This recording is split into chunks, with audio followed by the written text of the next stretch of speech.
Hi, it's me again with CorelDraw tips and tricks, just playing around with the blend tool. Created something like this is pretty cool. I actually created this too. That's pretty cool. Never thought about doing stuff like this. But all I did was take I drew some individual lines, and well, they're together now, but I just drew straight lines and rotated them and changed color. But on this one, I actually put an interactive fill tool to make it a little bit darker. And then what you're going to want to do is go ahead and have a path that you're going to use. My computer is really slowing down today because it's got so many things going on. But then take this one and make a duplicate of it. Just kind of move it anywhere, and then we're going to make it smaller, quite a bit smaller. And then grab these two items and go up to Object, or excuse me, go to Effects and Blend. And the most you can blend is 999 times and hit Apply.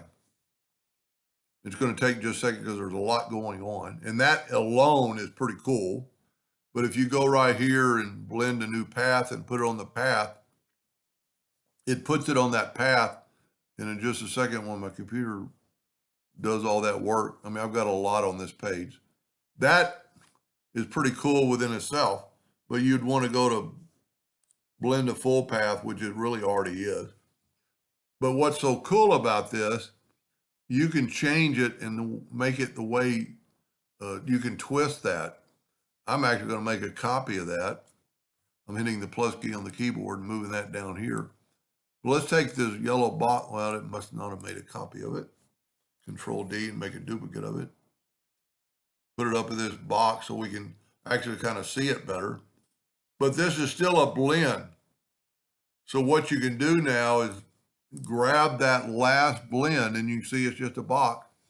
And let's just double click on it and rotate it just a little bit. And it's going to rotate the whole thing, kind of like a twisted ribbon type effect.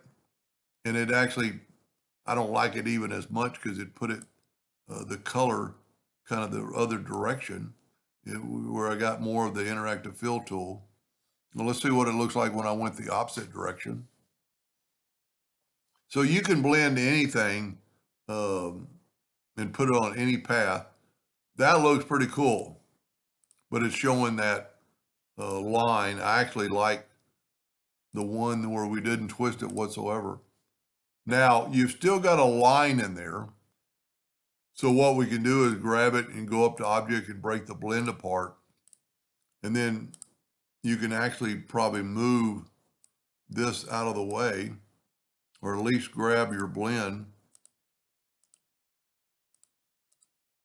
I should have rebooted my computer because I've got so many files going on right now. But there's your path. Let's see if we can't move this out of the way. And there's your path, and you can delete your path. In this case, it doesn't really matter. And you still got your couple of pieces you started with. So the interactive fill tool just gives a little bit more dimension where I did not do it on this one when I was just playing with it. It's just got straight colors. But then I rotated it around and kind of gave it its own shape. Anyway, so that's the blend tool, and I think 999 is the most you can blend. Anyway, I hope that helped a little bit. Thank you for watching.